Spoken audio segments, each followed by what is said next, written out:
అబద్ధపు హామీలతో కూటమి ప్రభుత్వం ఏర్పడిందని మాజీ ఎమ్మెల్యే అన్నంరెడ్డి అదీప్ రాజ్ అన్నారు. సూపర్ 6 హామీల పేరుతో కూటమి ప్రభుత్వం అధికారంలోకి వచ్చిందన్నారు. కూటమి సర్కారు వచ్చాక కొత్త ఉద్యోగాలు ఇవ్వకపోక ఉన్న ఉద్యోగాలను కూడా తొలగించిందని ఆగ్రహం వ్యక్తం చేశారు.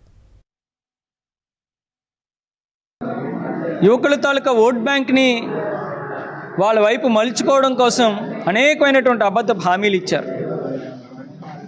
నిరుద్యోగ భృతి కానివ్వండి, లేదంటే ఉద్యోగ అవకాశాలు కల్పిస్తామని చెప్పడం కానివ్వండి, ఇలా అనేక రకాలుగా ఈరోజు చూస్తే అధికారంలోకి వచ్చిన తర్వాత పూర్తిగా ఇచ్చినటువంటి హామీలన్నింటినీ కూడా గాలికి వదిలి